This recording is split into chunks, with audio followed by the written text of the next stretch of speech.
Hello and welcome to Homicide Hobbies. I'm Andy, And I'm Claire. and we're here to talk about some of the disturbing things that go on in the world, past and present. We feel like not knowing doesn't mean the crazy doesn't exist. So we're going to scar you with the knowing. Enjoy. So what do you got for us today, Claire? This week's piece of shit is a youngin' who is just 14 years old when he chooses to take a life. Oh gosh. I know. And I also know that I said I wasn't going to do some recent cases, but I messed up with that one because this one's 10 years ago. So it is what it is. This one called to you. It called your name. It said, Claire, come scar your sister because she has a 14-year-old son. And it's probably going to scar your brain hole. Our where is Danvers High School in Danvers, Massachusetts. I feel like this is our first Massachusetts case. I could be wrong, but I feel like it is. Now, fun fact for you on this one before we even get started. Danvers was Salem Village, but they changed the town name in 1752 after the Salem witch trials that occurred in 1692 because they wanted to get away from that association. Now, what's interesting is, you know how, like, the whole Salem witch trials, there was all sorts of people arguing all sorts of disagreements well before the witch trials actually started, or the witchery accusations, yes? Yes. Weren't saying anything, so I wasn't sure if you were tracking. They actually ended up being two different towns. This particular area, they were doing all sorts of squabbling well before, like, the witch accusations, you know? Mm-hmm. Evidently, there were two different towns, Salem Village and Salem Town. Now, Salem Village decided to change their name to Danvers. Salem Town actually is now modern-day Salem, and where the trials and hangings actually occurred, but it was like, they're next to each other. I think just because they didn't like each other is why, well, we're Salem Village. Oh, we're Salem Town. Kind of stupidry. I gotcha. Anyway, I thought it was an interesting tidbit that I didn't know Danvers was, like, I didn't even know there was a town that renamed itself because they wanted to get away from it, which is interesting because you figure current Salem embraced it. Now they're part of, like, a touristy thing. It's interesting. But anyway, cool fact, nothing to do with this case though, so you can flush that from your memory hole. I just thought it was an interesting side note. When did my memory hole become a toilet that I can flush? Today. Congratulations. Now we're going to start. Carry on. I was trying to. Now we're going to start on a normal classroom day, October 22nd, 2013. As I said, we're in Danvers High School, just in case you got distracted. Now we're on the last class of the day. It's coming to an end. We're in 24-year-old Miss Colleen Ritzer's math class. Now, Colleen grew up in Andover, Massachusetts, and her dream job was teaching, so she's where she wanted to be. Now, this is her second year teaching math at Danvers High School. On this day, a few students stayed behind class. I don't know if you remember any of that. Back in the day when you stayed after for extra help kind of scenario, like study group. Mm-hmm. So a few kids stayed behind for some studying. One being the new kid, Philip Chism, 14-year-old. He's a 14-year-old freshman. He's described as quiet and shy at first, but overall a nice kid. Another student would also stay and would say that he usually worked alone, like when he had the opportunity to work together or work by yourself, he generally chose to work by himself. I get that.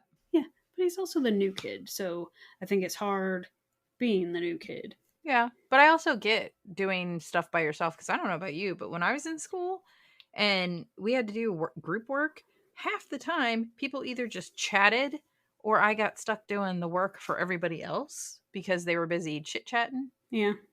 Well, it was said that he barely raised his hand with any questions and typically would draw in his notebook rather than doing his schoolwork. Now, Miss Ritzer, she was a popular teacher with the students. I don't know if that's because she was younger, so she more closely related to what they were going through because she was in their spot not too long ago. Also, you've got the younger teachers, nothing against the teachers that have been doing it for decades, but they seem to have more patience, the younger ones. In my experience, the younger teachers seem to have more patience for the hyperactivity of a typical teenager versus another teacher that's been doing this for so long, and it's just like, another one of you, get your ass in line kind of deal. Yeah. Well, but don't get me wrong, you've got older teachers that are great too, because we do have some of those, but I'm just saying. Instead of her getting mad, she expressed interest in his drawings because he happened to actually have some skill with his artwork. So at some point after the whole study session thing, the students that had stayed after trickled out. It's just Philip and then one other girl who's drawn on the chalkboard thing, or not the chalkboard, but the dry erase. She's just coloring while Miss Ritzer is talking to Philip. At some point, he would get upset after she mentions Tennessee. When she realizes that Philip is getting upset, she changes the subject to a non-Tennessee topic. Now, no one, since people had already trickled out, the other student in the room doesn't know what was said that made Philip upset. And mind you, at this point, like I said, Philip's the new kid. He just moved to the area from Tennessee. His parents are in the throes of a very stressful divorce, but then what divorce isn't? So it's just, I think that's what he's struggling with, because mind you, it's October, so it's the new school year. He's new to town, all the things. But I figure she probably asked him if he missed Tennessee or something along those lines, and he's still upset at having to move. Hey, is this the one where the kid... I think I've heard this one. Well, fuck you. How about that? Sorry, carry on. Now, Philip was on the school's JV soccer team, so even being new, he was still settling in. He might not have been the most chatty kid, but he was finding his niche. Now, it's just shy of 3 p.m. when Miss Ritzer leaves the classroom to take a bathroom break. Now, she does stop in the hall and chit-chat with her fellow math teacher, her friend, and she does do the whole, like, she's trying to get ready to go, but like the study session's over with, and she's not 100% sure why the two students in her classroom are still there. So I think her taking a bathroom break was also to be like, I'm gonna dawdle a little bit, so these guys get the hint and go on now and get. I'm surprised she didn't just tell them, hey, It's time to go. So it's getting late, time to head on out. I don't know if it was also the awkwardness of if she knew she upset him kind of thing. Maybe he doesn't want to go home. If he's a quiet kid, she doesn't know in particular why he's not going. I don't know. Makes sense. It's hard to know because you can't see or hear what happened, but I can also understand that there are some kids who don't want to go home for reasons they don't want to talk about. So, but it can also be awkward sitting in there and just being like, I don't know this kid, and he's just sitting in there. And I really want to go home. Yeah, well, so it's just shy of 3 p.m. when she leaves her classroom to take a bathroom break.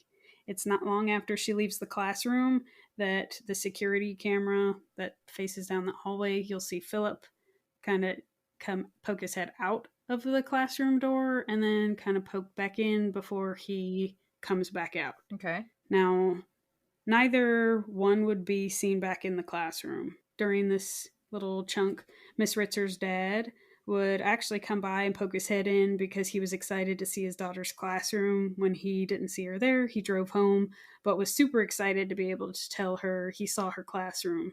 You know, a proud papa moment. Aww. That her dreams came true. This is her second year. Like, he's just excited for her. That's cute. I thought it was too. Like, I can see a dad poking his head in the classroom and just being like, oh, this is her classroom.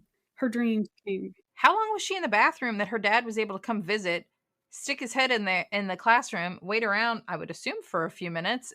Or did he do like our dad does, where he just pops in, oh, don't see anybody, and immediately leaves? I think it would have been one of those, even if he would have poked his head in and even if he would have seen her working with a student, I think he wouldn't have said anything and then just tiptoed on out of like, he just wanted to see her classroom. He wanted to be proud. He wanted to come by and just check it out. Show his support, yeah. That whether she was there or not, later on he would tell her, hey, I saw you when you were in your class. It was really cool. Like, just whatever. But he pokes his head in and she's not in there, so he trods off. Now, Miss Ritzer, after she left for that bathroom break, it's not long after she leaves the classroom that Philip does decide to dip out too. And like I said, they're not seen back in the classroom again. Now, when Philip doesn't come home, It's after 6 p.m. His mom freaks out and reports him missing after finding out that he also didn't go to soccer practice. Now, bear in mind, they're new to the area, so she's in that full-fledged panic. Yeah, because he doesn't know anybody. Right. Danvers PD disseminates posts on Twitter and Facebook urging to help locate the missing boy. Residents of the area also get a reverse 911 call to alert them of, an Amber Alert. His soccer team and friends, even though they're new friends, would begin searching for him, thinking he'd been abducted or he was injured somewhere. Everybody's trying to band together to figure out what happened. Now, roughly at that same time that Philip was noticed to not be where he should be, Miss Ritzer's parents reported that she had not come home after school, and it wasn't like her to change her plans and not let him know. Mind you, she lives with her parents, so they know her comings and goings, and they usually do dinner together. Keep in mind, he's still excited to tell her about he went by her classroom, so it's odd for it to get in the later time of the day without knowing where she's at. Naturally, with her being a grown-ass adult, the concern wasn't as great since she's an adult, and she can come and go as she wants without informing her mom and dad. Well, I feel like in the grand scheme of things, when you have a child missing versus an adult, yeah, they're not seen as linked. Yeah, and I would be a little irritated if I have a teenager missing and all the efforts, because I'm assuming it's not a huge town, therefore divide and conquer is not going to help anything. I'd want my child found. Right. So it's just to put it in perspective, at the time Philip goes missing and they're doing Facebook and Twitter posts and reverse 911s, the same is not happening with Colleen's missing alert, because it's just really, they don't know where she's at, so it's going to be, just wait and see if she comes home, got behind, phone died, whatever the scenario might have been. Right. Now, Officer Stephen Balthazar, who was the school resource officer assigned to the high school, was made aware of the missing student by a superior. It's about 10:30 at this point, when he's asked to go back to the school to go through surveillance of that day with the hopes of locating some sort of information to figure out what happened to Philip. Now, this school is huge and has hundreds of cameras both inside and outside, so going through them was going to be a major task. There's over 70 teachers and just under 1,000 students, so it's just like to try to figure out where all this is, to try to find any information. I can only imagine. Yeah, that's insane. To find one kid out of... Right. That's a lot. I mean, I guess you've got the student schedule to be able to narrow it down. Right, but still, it's still a lot. Yeah.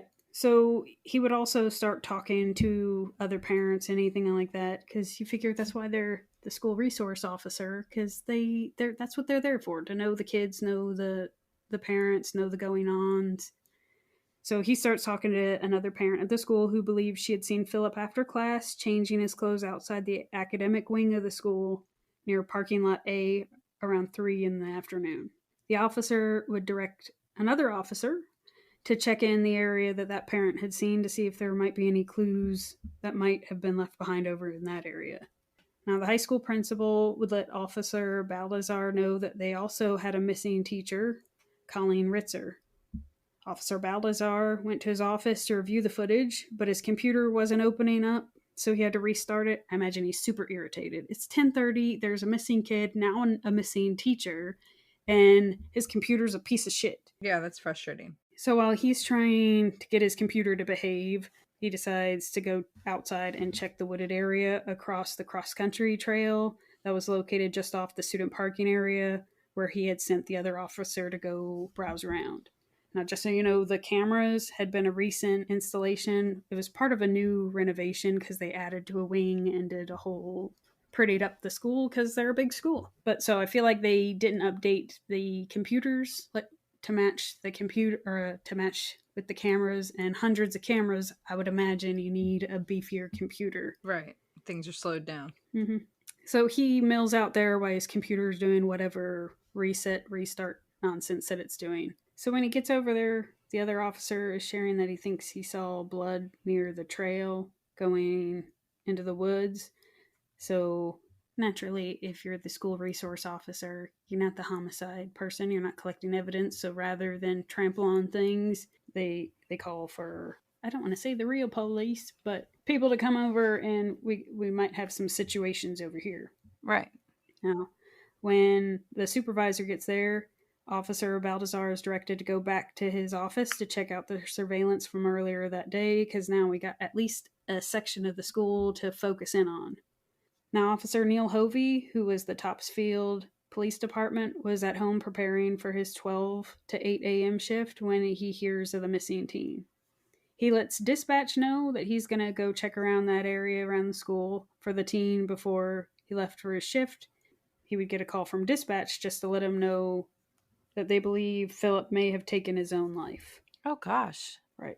So Officer Hovey gets into his marked police vehicle and goes up to follow up on a report, because before he starts that, they're like, hey, before you go looking for a missing teen, we've got calls that somebody's walking along a highway. Now, mind you, there's no lights on this highway. It's wooded, or like it's woody.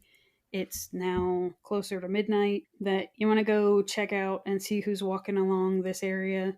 Now, just so you know, the police department has a habit of checking on people that are reportedly walking along this highway to ensure they are safe, and it's their policy to go offer for transportation. That way there's not fatalities, because they don't need to be walking on that road. So he drives out there. Again, there's no houses, there's no streetlights. It's very unsafe. The speed limit through there is 45.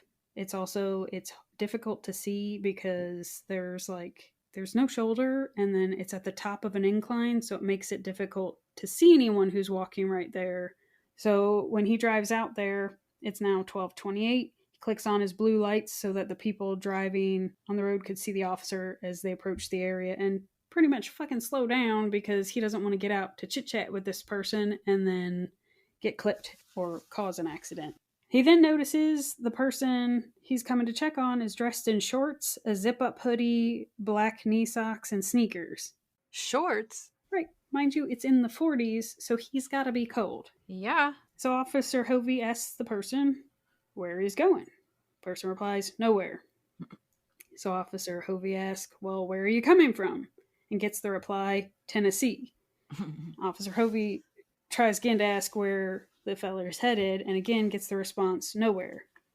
Mind you, during this interaction, the individual is not looking at the officer, but rather straight ahead with his hands in his sweatshirt pockets, as if the officer wasn't there. He also has his backpack over his shoulder. Now, initially, the officer doesn't expect that he's just stumbled on the missing teen, because, spoiler alert, it's Philip. It's dark out, so the officer had thought he's talking to somebody in their 20s, because Philip is taller than the officer. Oh, gosh. He's over 6 feet tall and 140 pounds. So, really a string bean. But I can see where you don't think it's a 14-year-old. Yeah, that's a tall 14-year-old. Right? Officer Hovey then asks Philip where he lived. Philip would say not only did he not have an address, but that he'd been walking for days. Now, Officer Hovey wasn't quick to believe that story, because the boy he didn't look disheveled. He didn't look like somebody who'd been just walking for days. And again, it's fucking cold outside. He's not dressed for that, and he doesn't look like he's been out in the wilderness. So he asks Philip if he has any ID, which he says he doesn't. Now, bear in mind, the lighting's poor, so it made it difficult to tell if Philip had anything in his pockets. So Officer Hovey begins performing a pat frisk. While he's doing that, another officer arrives on scene, Officer DeBardino. He radios the station before exiting his cruiser, because when he pulls up, he sees the lights on and sees the other officer doing that, patting somebody down. So this officer just radios back that, hey, just so you know, pulling up on this one, it appears we've got something going on. I'll let you know more. So the other officer approaches the scene, sees that going on with Officer Hovey and an unknown person. So he's got his lights on and uses his cruiser to direct the flow of traffic away from that area before approaching Officer Hovey and Philip.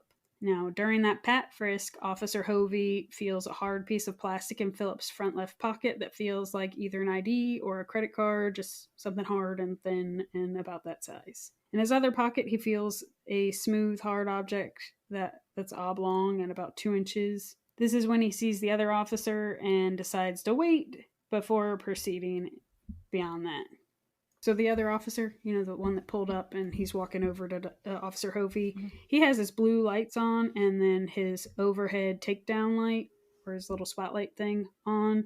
So that way, it's dark, so he's shedding some light on the situation. Right.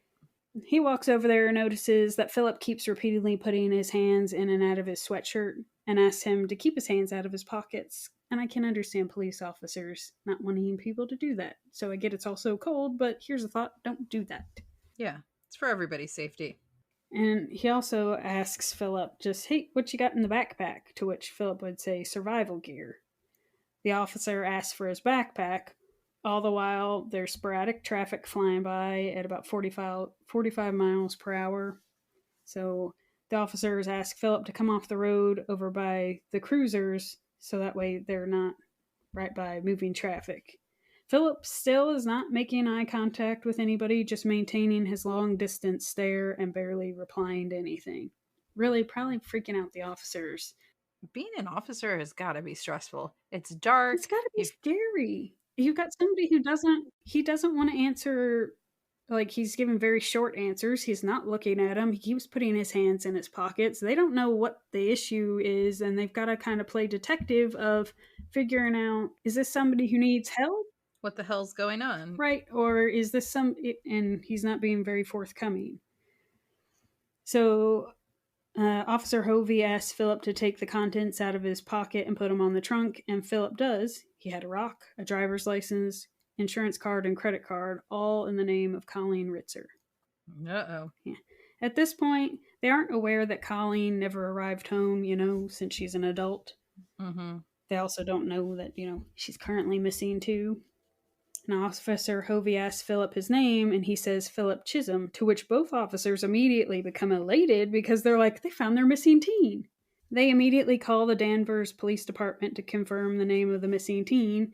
It's now 12:35 a.m. The officers ask Philip where he got the credit card, and Philip said he found it at the Stop and Shop. Liar, liar, pants on fire. Which, just so you know, there is no place in the area by that name, so they play along and go, oh, which Stop and Shop? He said he didn't remember. So then they ask where he got the ID, and he said from her car. So then, they dispatch calls him back on the radio thing. Mm-hmm. And the Danvers police ask, because this is the Topsfield police, again, neighboring towns, not a big area, so it's just like Danvers police ask that the Topsfield police officers bring Philip to their police station. But these two police officers are the only two on duty in Topsfield, so they're like, yeah, we can't do that because we have to stay in our area. That's a really small area. So it's like a little town thing. So it's like, they're the only two police on duty. He can't leave here and then leave one officer in the area. It's not a thing. But they ask Philip if he wants to get in the cruiser to warm up, because naturally they turn into defensive parent mode kind of thing, that they didn't think that they were dealing with a little teen that was missing, and now they see that they've got this boy out in the cold in his shorts, so that hey, but while we figure out what's going on, hop in the cruiser and warm up. To which he does get into the back of Officer Hovey's cruiser uncuffed. They then head back to their police station while they're figuring out the logistics. All the while, they are also considering there might be some larceny charges to consider, because even though they're proud to have found the missing teen, he's got stolen property, yeah. Right. So they get back to the station and give Philip some blankets because he's shivering. They take him to the booking area since it's well lit and there's desks and a wooden bench and stuff in there. Now, the Topsfield Police Department have a policy for handling juveniles, that they're held in a non-secure custody kind of scenario and only long enough to complete identification, investigation, and processing before being released to a parent or guardian. Now, in that process, they're supposed to take inventory of whatever the detainee's property is. Now, that authorizes the search of that personal property as part of that inventory. So any container found on the person being detained or being carried will be opened and its contents inventoried. Now, the person would then sign the inventory sheet so that they were proceeding like normal with Philip's backpack. So Officer Hovey asks Philip before he even touches the backpack, "Is there anything dangerous in this backpack that I need to know about?" And Philip says yes. Oh. That's probably not the response Officer Hovey was expecting, so it's cause for concern. So he puts on his gloves and begins cautiously removing the contents. The first item he pulls out was a purse with a number of items in it. Inside the purse was a box cutter with the blade still out and a pair of women's underwear. It also had a rust-colored substance covering most of the box cutter. So Officer Hovey asks Philip, "Whose blood is this?" To which Philip says, "It's the girl's." Officer Hovey leaves the room and calls Danvers PD and talks to Captain Ambrose, who states the Massachusetts State Police are coming to pick up Philip and to not talk to him any further. From that point forward, Officer Hovey doesn't say anything further to Philip. At this point, they don't know about Colleen still. It's now 12:50 a.m. Her poor dad. I know. Like, So Philip walked from the Danvers High School to the highway, right? mm-hmm. Now that's just a few miles from the school. The Topsfield Police Department is 5 miles north of the school. The Danvers Police Department is 2.5 miles south of the school. And the two stations are about 7 miles apart, with the high school being in between. You got that? Mm-hmm. The state police station is in the middle of that, just 2 miles west of the high school. So you're getting that little pinpoint map thing. Roughly, yeah. But the closest to the highway that Philip was walking would be the state police, even though it was Topsfield, technically, who would go out there. So while Officer Hovey is talking to the Danvers PD, Officer DiBardino remains with Philip. He's never left alone, by the way, for Philip. Okay. He's still in there with Philip and asks if he knows where the girl was, and he said she's buried in the woods. Officer DiBardino then asks if they can still help her, to which Philip just says no. It's at 12:56 that Officer DiBardino reads Philip his Miranda rights. Philip indicated that he understood his rights, but that he wanted to continue to talk to the officer. How old is he? 14. Okay. The officer notices that Philip has brownish red stains on his sweatshirt sleeves and a ski mask around his neck, also with brownish red stains.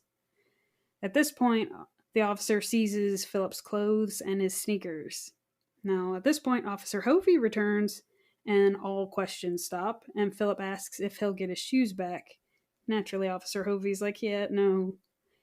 And then Philip whines about being hungry and wanting something to drink, and they're like, yeah, not right this second, because he's about to head somewhere else, so they're not going to try to get him food when he's about to get picked up. And from the looks of it, and from what he said so far, there is a girl somewhere that is bleeding. Right. So, and now mind you, the Topsfield police were told that, hey, this isn't your scenario. We're going to come get him. Don't you do anything else.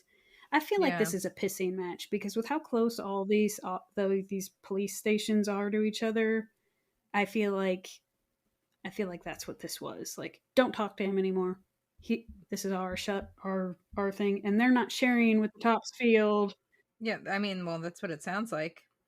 I know, because you can't tell me that if there's a search going on at the high school, that police department knows over there, but they're not being forthcoming with information.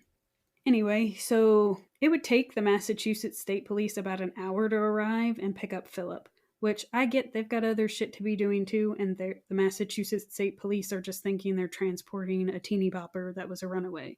But I was like, these are all within a few miles of each other. I mean, did they not relay that there's blood? Well, I just or the possibility of blood? Because I feel like getting someone that's possibly in distress some sort of assistance should have taken priority. Why the heck did it take that long to come pick his little bratty ass up? And I realize we haven't confirmed he did anything yet. However, we know that he did something. So I feel like it's in the wee hours of the morning. This is why I'm trying to tell you times of as things are going on, because a lot of stuff is happening all at the same time. There's a lot of people involved. So I feel like time is on the fast forward button for how slow information is passing. Oh, look at who's gone on the whole timeline is Timelines. important. No, you do your timelines over several years and decades. Yeah, that gets boring. This one is like we're talking the span of a few hours, and a lot's going on. Mine's over the course of days. Thank you very Right. much. This is one day, and that's why I'm just breaking it down that we're going to be things are happening in one location at the same time they're happening somewhere else because that's how life happens. It is. I didn't know that. Okay. So it would take the Massachusetts State Police about an hour to arrive to pick up Philip, right? Now, during that time, Philip was just sitting on that same wooden bench, uncuffed, just hanging out. Now, the Topsfield PD let the state trooper, Sergeant O'Connor, know about the interactions they had with Philip so far. The trooper then asks for Officer DiBardino to handcuff Philip, because I feel like at that point he's like, "You found what? I'm not putting that little shit in my car uncuffed." Right? So now it's shortly after 1:30 a.m. Now Philip's mom would be told that they found Philip, and they'd also tell her, "Hey, he's going to be transported to the Danvers Police Department, so you can meet him there rather than her following or like going to Topsfield and then to Danvers." I feel like they didn't tell her all the things, so she's just thinking she's meeting there to go pick him up. Wait, they didn't tell her that he was covered in blood and had a bloody box cutter? I feel like, so since these are different people, like it's not like this is one person handling all the things, that dispatch is probably told that they found the teen. He's going to be transported to the Danvers Police Department by the state police. They were just in the process of arranging transportation. So they tell the mom, "Go meet us over there. We'll be there in a bit." Now she'll beat Philip there. Because, again, I imagine since she's been worried to death, when she gets that call that they found her son and to meet at Danvers Police Department, she probably flies over there. Heck yeah. Now, when she gets there, she is interviewed by Lieutenant Zuck, a 32-year experienced officer. 23 of those years, he investigated homicides, so he's got a good gut. He's got good instincts because he's seen a lot. How many murders took place in that area that... Yeah, I don't know. Apparently, Salem is a rough part of Massachusetts, but I guess if it's a little town or like it's a little state to begin with, the whole thing can be rough. But I'm telling you, it's added to my list of fuck that place. Because you're a witch too? I can swim. I'd be hanged. Can you swim with a block tied around you? We'll never know. Anyway. Now, again, since she arrives before Philip, he would start interviewing her to kind of gain information, because now this officer is aware that Colleen's missing. He's also aware of the circumstances around what Philip has. So he's going to try to not show his hand of what they've got, but try to get as much information as he can because they want to locate Colleen. Right. Okay. So the other, at this point, again, by 1:30, Lieutenant Zuck is made aware that a large volume of blood is found in the bathroom at the school. Now, he had also seen the amount of blood in that bathroom, and seeing as he's an experienced person with homicides, he did not believe they're looking for a survivor. That's so sad. Her poor dad. Right. So just after 2 a.m., Philip would get to the Danvers Police Department, and he was given a few minutes to talk with his mom privately before they would begin interviewing him. Now, it would be an hour and 40-minute interview with Philip while he's handcuffed and his mother is present. Now, he was uncuffed for a little while because they asked him to draw, one officer draws a rough sketch of like the school area, but during that hour and 40-minute, he would be mostly cuffed. Now, bear in mind, this is all going on while everyone is at the school actively trying to find Miss Ritzer. They've got dogs, they've got infrared gadgets that are not having any success. Several times, Philip's mom would look at him and ask him if he wanted a soda, listing 4, to which he wouldn't look at her, but would just say no all 4 times, again, without looking at her. And she would just be like, "Philip, honey, what can I do?" And he wouldn't respond. Philip would be reread his Miranda rights and told that he would be recorded. She would ask if she should get an attorney because she just doesn't know what is happening. She then turns to Philip. "If you want to talk, you can talk." "Philip, I don't know." She then would tell him it would be better for you to talk, and Philip would just reply, no. The officer would continue to get Philip to be forthcoming or try to be, like, he would try to get Philip to do some talking. Right. And to explain, like, this kid's not saying a whole lot, and they just want to know, where's the blood? What's going on? They also try to coax him with information of, hey, if you can help us help this injured person, they'll let the DA know that you're cooperating. Who knows what, between everybody saying things to him, what eventually clicks with him, but Philip would ask if he had to talk with her in the room, motioning towards his mother. His mom would offer to leave, and Philip would say, then leave. Oh. I don't know why you're here. Oh. Still not looking at his mom. Philip's mom. I'm here because I love you. I don't care. You do care. Just go. Philip's mom gets up to leave. Anything you want to say to me? Go! After she goes, he said, very bad things happened to the officers. No matter how hard the officers would try and how many times they asked Philip, he never said what exactly Miss Ritzer said that triggered the events of that day. His only response would be that she had insulted him, and after that was when he became the teacher. What? Which I did eye roll at that. Because I was like, he's got some okay. He's got mommy issues because just the way he talks to his mother. Fine, you little shit. I was here to help you and help figure it out, and now you get what you get, is what I thought to myself. Right. So that's why I was kind of curious what your reaction would be of this poor mother. She thought her son, like, she's only imagining the worst. Her son's missing, like, that's got to be the longest 6-7 hours of her life. And then to find out that he's safe and fine, but he doesn't want her there. He doesn't clearly want her help. He doesn't want to talk. To find that she's got to be at least a little bit relieved that he's not injured, but where is the blood coming from? What the fuck is happening right now? And then he doesn't want her there.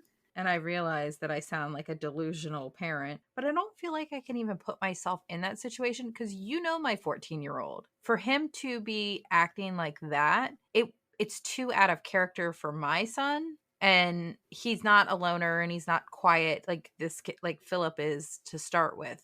However, if my son, first of all, disappeared and then is found with bloody items and blood on his clothing and then wanted to talk to me like that, yeah, I would be, first of all, helping the police as much as I can because there's somebody out there. And I realize it's my child, but the person that he hurt is somebody's child as well. And it's going to look a lot better for my kid if this person is found alive. And knowing all of those things and not wanting, I don't know. I realistically can't put myself in this woman's shoes, but I can tell you for sure, if that kid is that disrespectful to her at the police station, oh, Brad. Yeah. So Philip would tell officers that he had a general disdain for people, especially if they were trying to help him. What? And he didn't believe in morals. He doesn't believe in morals, or he doesn't have more. Like, what does that even mean? He doesn't believe in them, so they must not exist. Okay. Now we're going to put a pause on there and go back to Officer Baldassar at the school. The resource officer observing the cameras. He would see the following. About 2:30 is when Miss Ritzer exits the classroom, talks to another teacher in the hallway before walking down the hallway and entering the female bathroom. Now, moments after she walks down the hall, Philip exits the classroom looking left and right, leans back into the classroom before re-emerging, this time with his hood up over his head, and heads the same direction Miss Ritzer went. Now, Miss Ritzer enters the women's bathroom unaware of Philip on the same path. Philip pauses in the women's bathroom doorway as he puts on gloves. Oh, gosh. It's absolutely disgusting to watch how much he does the looks left, looks right. After several minutes, an individual dressed somewhat differently exits the bathroom wearing a ski mask. Miss Ritzer never leaves the bathroom. Which to me, this was planned. He brought a fucking ski mask and gloves. So realistically, she didn't have to say shit to him to piss him off because he came prepared. Right. Now, that same person that exits the bathroom with the ski mask returns to the bathroom, still with the ski mask, returns with a recycling bin, then exits the school with the same bin, walks towards the cross-country path before you just don't see anything else. Like one of those orange or blue carrying recycling bins, or are we talking the wheelie ones, a green one, a big old recycling bin. that looks like a giant trash can? Yeah, but it's a recycling bin. Gotcha. Now, at this point, Officer Baldassar calls Danvers PD and lets them know what he's found. It's now 2:30 a.m. It's just after that call that a canine search of that area is ordered, and the fire department is radioed for to bring thermal imaging to pick up heat signatures in order to find a living person.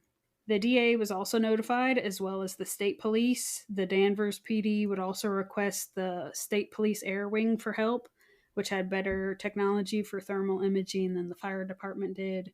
Additional officers would be called in early for their morning shift. EMTs were called into Danvers High School. Meanwhile, Danvers PD is trying to ping Miss Ritzer's phone and Phillips just to see whereabouts he'd been. It's just 3 a.m. when Miss Ritzer's body was found.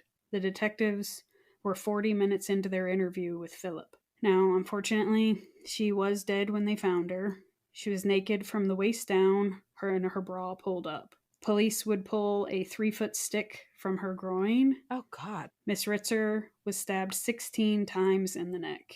A note was found scribbled in pencil near her body that said, "I hate you all." The recycling bin was tossed to the other side of the path. Bloody pants, shoes, all tossed into the woods, some suspended in sticker bushes. Now, there was a good bit of woods around the school, which is why it wasn't immediately like, it's not like there's one clump of trees. This is a huge school. Like, shit, they have parking lots A and B and a student and a faculty parking. It's a big school. Right. So, and it's dark out. That's why, I mean, we're talking not a well-lit area, and they didn't know where they're looking. Now, police were able to conclude that through the evidence and the little they got out of Philip, that he followed her into the bathroom, supposedly gave her a karate chop to the neck, and then strangled her, rendering her unconscious. He then covered his hand over her mouth before sexually assaulting her. He took the box cutter and ran it across her neck, but it didn't do anything the first time. So he did it again and again, slashing and stabbing 16 times. That poor woman. God. He then changed into his soccer uniform, naturally because his clothes that he came to school in were covered in blood, when someone entered the bathroom, catching a glimpse of Philip's naked butt, so the person runs out thinking they interrupted someone changing. Philip would then leave the bathroom in his change of clothes, get the trash can, and wheel her body outside before dumping his soiled clothes and Miss Ritzer's body in the woods. He then smashed both of their phones to avoid being found. Now, police think he really smashed them because he had videoed the whole thing, but they weren't able to recover anything off the phone anyway. He videotaped the whole what? They believe it's possible he had videoed the assault on her. Oh. Now, Philip would then sexually assault her for a second time during her final moments with a branch that he would leave inside of her for her to be found by officers hours later. Now, his attorney would argue that she was dead and he was just mutilating a corpse, but the pathologist would say that really, where her injuries were fatal, she didn't die instantly. So you've got the prosecution that'll say that she was alive when he assaulted her in the woods a second time, but you've got the defense saying, no, she was dead and he was just assaulting a corpse. No. Now, the pathologist would say that there were 2 causes of death, which made me a little curious on that one, because whatever. The first would be the asphyxiation, the second, the 16 stab wounds to the neck. Now, the 16 stab wounds, 3 had hit a major blood vessel. Now, the asphyxiation was believed that it did come first based on the amount of wounds to her neck. That strangling after stabbing her neck that much would have been difficult. Now, she would naturally have survived the strangulation had she not also been stabbed. Now, after he does all of this and chunks her in the woods, he then walks to the local movie theater, buys himself a ticket and some Wendy's using Colleen's credit card.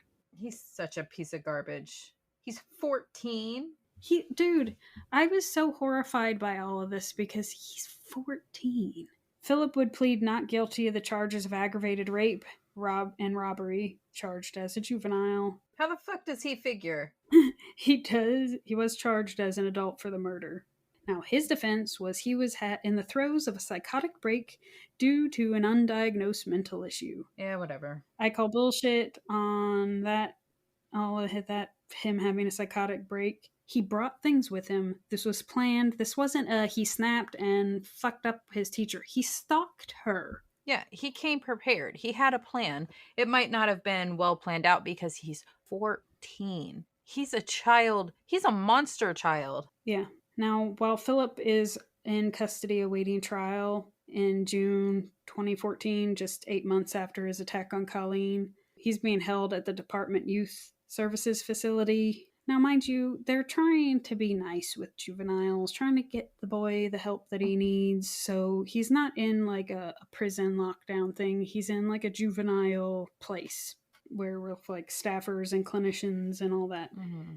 So on June 2nd, Philip was in the main part of the facility, which is bordered by a low wall. At some point, a 20-year-old female clinician walked down the hall towards the locker room and staff bathroom. When Philip was confident that the other staffer was distracted, he kicked off his sandals to not make any noise and crept after her, armed with a pencil in his right hand, switching it to his left as he opened the locker room door, where he waited for her to exit the bathroom, where he was less than a foot from her face, naturally startling her.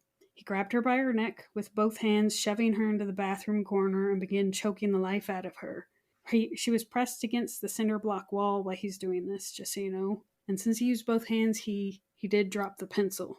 She tried her best to scream, but he had such a tight grasp on her neck, she could barely make any noise. She managed to get his right hand free of her neck, and he began punching her in the face with it. Her face, her jaw, he's just like a flurry of punches.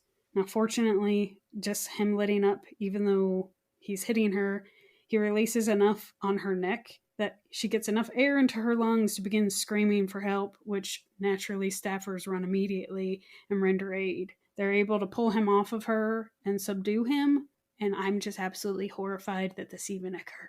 But I'd say she doesn't realize how close she came to being a second victim, because she was a victim. No. But she barely gets out of that one. I think she probably is fully aware of... I would quit my job. Right?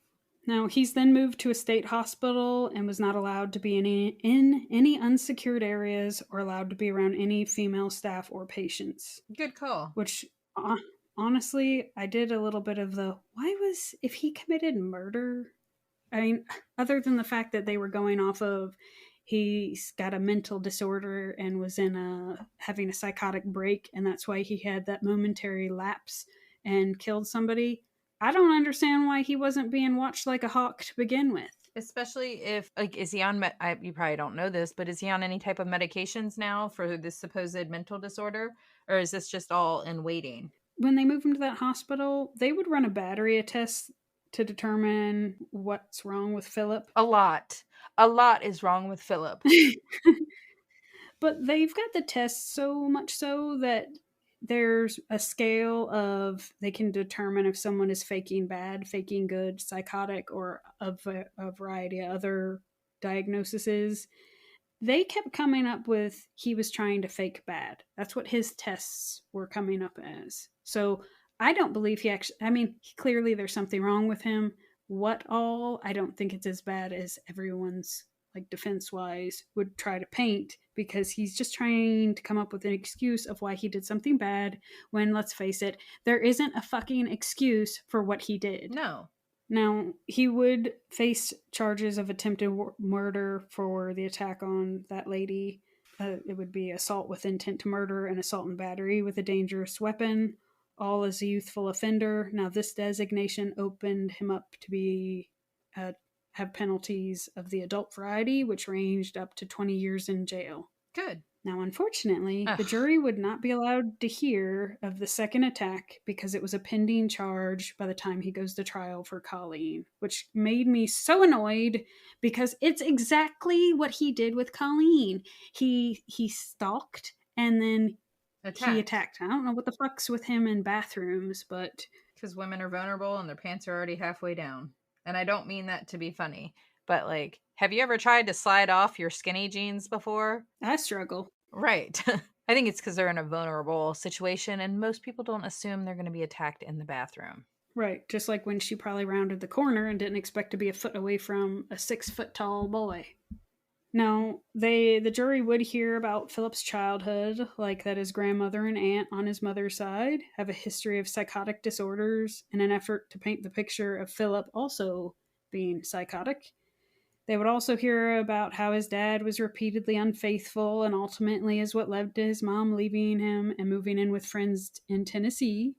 They What? then moved in, yeah, they would then move to Florida with her father, then eventually move back to Tennessee where he was with his mother and two younger sisters, all sharing one room in the friend's house. Now, Philip would try to spend the day with his best friend and their family in Tennessee because they were all shoved into one room, which is why I feel like he hated his mom because they're just moving all over the place and he's angry. Boo hoo. Now, the defense would try to say that it was all that moving around and trauma that made him develop dissociative behaviors when they finally moved to Massachusetts. So, since he was just 14 years old when he committed such a heinous act on Colleen, he did not have the option of life in prison. Oh my gosh. As much as everyone wanted him to get 3 life sentences and to never breathe a breath of fresh air, he was found not guilty of the rape of Colleen in the woods with the tree branch because they couldn't determine if she was still alive or not. And in Massachusetts, the law requires a live victim to convict someone of rape. Are you. What? Massachusetts does not have a law against corpse abuse. Yep. Sign me up for not going there neither. Fuck them. That's why I said, fuck Massachusetts big time. Now, Philip was found guilty of murder. He was sentenced to life with parole after 15 to 25 years. The earliest date of parole being when he'd be 29, which was the most severe penalty the judge could give at the time. The judge also sentenced an additional 40 years plus 1 day, which was the most severe he could do on the first rape and robbery/assault. Now, the state did pass new laws after his case that established different rules for juvenile offenders, but they wouldn't affect Philip since it was after the fact. It's stupid. Philip's lawyers are working still to try to free him, claiming that the system needs to re-examine how they treat juveniles with mental issues. Some would think that Philip was trying to fake his mental health problems into being worse than whatever his clear issues are as an explanation of his savagery. But like I said before, there is no fucking excuse for what he did. Absolutely not. His doctor would try... No.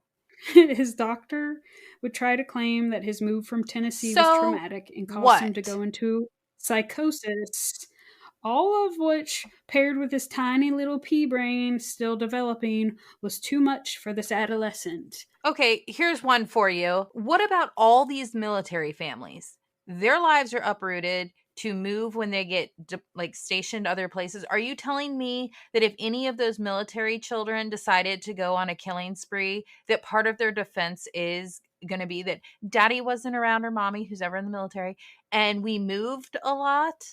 That doesn't give you any sort of justification to go on and take someone else's life or mutilate their body, whether they're alive or dead. This kid deserves to be in prison for life, bare minimum. I agree. I was horrified the more I read about it, and then when I found out that this is current, they're trying to get all of this overturned because they don't feel like his defense naturally don't believe he deserves to be in jail. And I'm just horrified because what he did was so disgusting. And then it's not like he did it once. He did it to someone else. If no one was able to come to that lady's aid, there would be a second victim dead on the floor of a fucking bathroom. Yeah, no, this is fucking bullshit. He should not be free. And 29 is plenty young enough to go commit the same crimes. And I'm sorry that he's got whatever mental issues that he's got in his family, but I don't care. Here's my thoughts, okay? If mental illness runs in your family, that sucks. It really does. And I realize that mental health is a very serious subject, but if you are already prone to mental health issues and you have acted out in an extreme violent manner, And while trying to be held responsible for that issue, the first issue, you're trying to become a repeat offender. Yes, you might have issues. However, so do all the other fucking serial killers and serial rapists that are out there. So lock their asses up, build them their little island with their walls, and stick them all on there to commit their crimes on each other. They don't deserve to walk free. They don't deserve to take somebody else's life or, oh my, this. You want me to make you more squirrely and hate Massachusetts? They have a law that doesn't allow arrests and convictions older than 7 years to be disclosed on a background check. Are you fucking serious? I'm fucking serious. If he ever does get out, there's a real possibility that people won't be aware of it wherever he goes. That's great.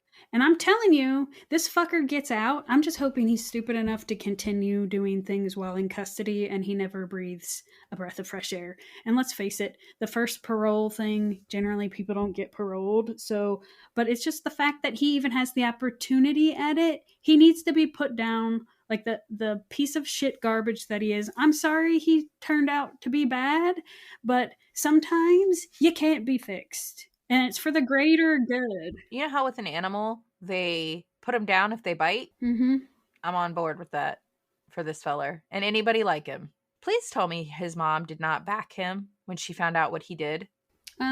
She really doesn't say a whole lot other than her thoughts and prayers and apologies and all that to the Ritzers, that she doesn't try to make excuses for her boy, but well, there's at least that. But I can tell you, my heart is absolutely broken for for like her dad.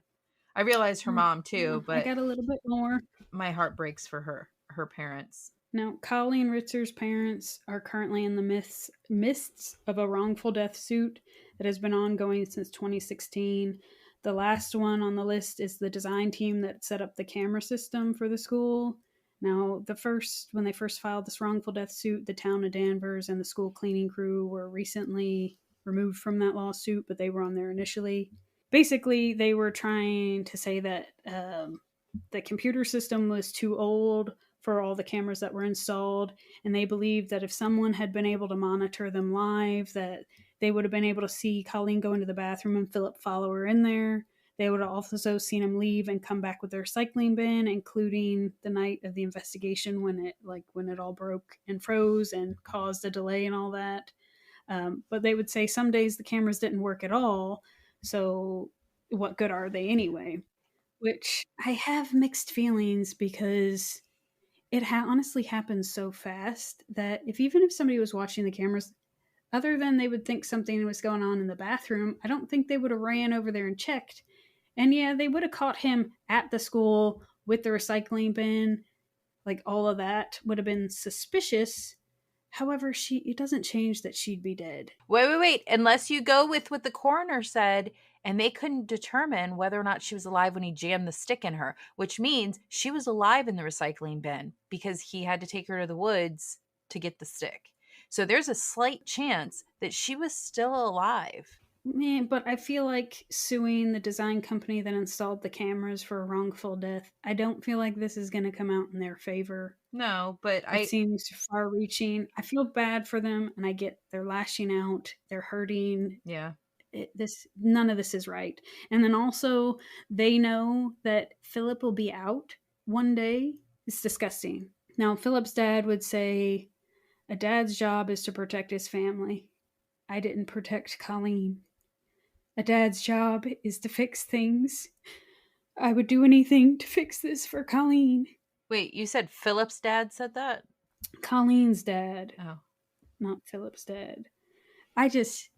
It breaks me up for him because I heard him say it.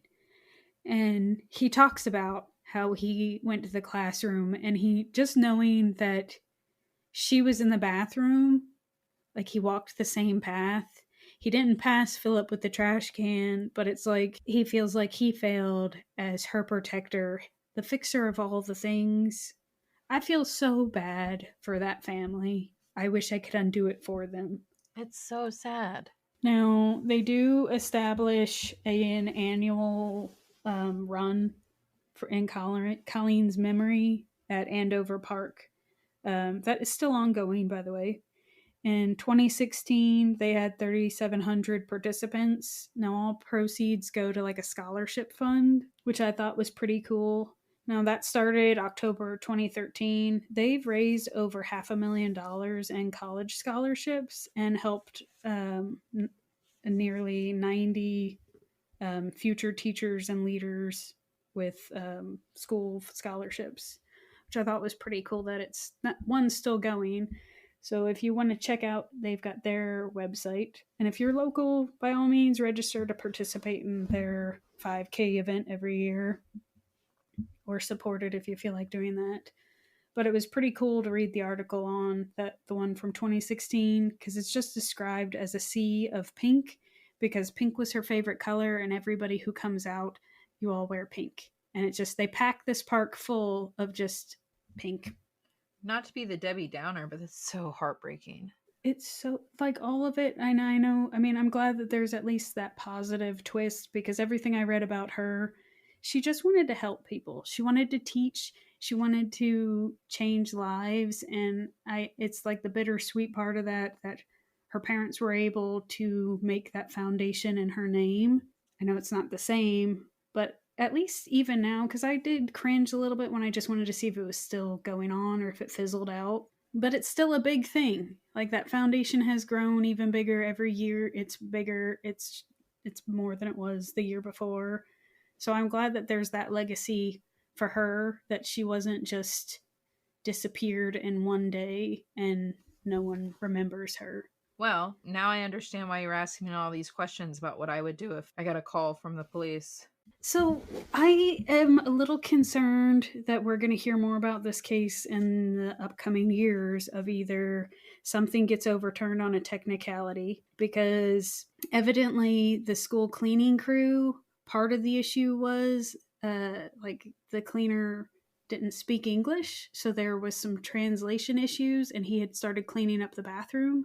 So that's a little part of the issue, but when you think about, like, there's still the scene outside and all the other evidence, and then there's the fact that he was interviewed without a parent, so whether that wasn't entered into... Does that matter, though? Like, honestly, does that matter? Because when his mom was there, he said he wanted her to fuck off. Right. So that's where I had mixed feelings about all of this, but I can also see, with a good attorney or on a technicality, if any of this is overturned or they decide to...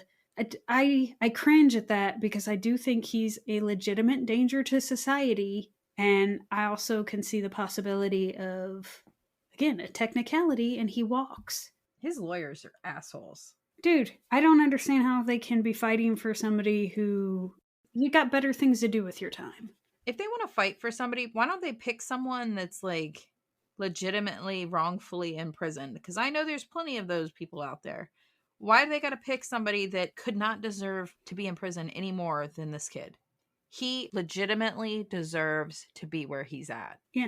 But I'm telling you, I won't be surprised if he's in the news again, if they ever do make the error of letting him out, or letting their guard down enough for him to make another stupid decision. I hope he stays in Massachusetts. They deserve to keep him. I hope that they decide to retry the case, and I hope that they decide to put in that fact that he attacked somebody else while he was awaiting trial for Colleen, and I hope he gets the fucking death penalty. I know that's not at all possible, but it's just like... Yeah, I was gonna say, I hate to burst your bubble, but... I know it's not, but I think it's absolutely disgusting to think of even a remote possibility that he could be out on parole, and after 7 years, nobody would even be able to run a background check, and it won't pop up that he's on that list in Massachusetts. So I have a question. I realize it's 7 years, but is that from the time he's released? It can't be from the date of conviction, because if they go to jail for any real time, that means it's already off their record before they're even out. That's what I was curious. I don't know. You'd have to ask Massachusetts. I was just horrified to hear that after 7 years, it's off of your background check. I think that's more for employment purposes and for the general public. Well, I know for registered sex offenders, they're only on there for like 10 or 15 years. Do you know that? And then their name comes off. Well, apparently in Massachusetts, it's 7. Wow. But I say if Massachusetts wants to cling to them, I think they can set him free, but leave him in Massachusetts. Do you know if she had any siblings? Probably not. Oh, no, Okay. I did tell you because when they moved in, like when the dad was doing his cheating ways and they moved in with a friend in Tennessee initially. No. Colleen. Did Colleen? Oh, Or was that like her parents' only I child? don't know. Not saying that if you have multiple kids, one is An expendable. extra. I think she did have siblings, but I don't know. I don't remember. Mainly because the horror of the whole situation. Yeah. Not gonna lie, I hyper focused on the fact that he will one day be out of jail. Yeah, that's And fucking. not even as a senior citizen, but like most likely in his 30s, 40s. When, let's face it, he's gonna be even more dangerous. His little tiny brain has grown up around criminals. He's only learning how to be a more efficient criminal. Mm-hmm. And the fact that if they can't tell when somebody died or not, he can just say he was fucking corpses, which, by the way, what the fuck, Massachusetts? You can't get in any trouble for mutilating a corpse. So evidently they've got a lot of necrophilia going on around there. Twisted ass case, Claire.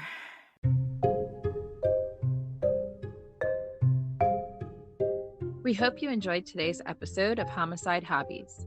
If we made you laugh, if we made you cry, or if we mindfucked you for the day, then we thank you for listening. Please write a review on whatever you're listening to us on. Tell your friends, tell your family, tell your coworkers. We're freaking awesome. And join us next week for another episode of Homicide Hobbies. I'm Andy. And I'm Claire.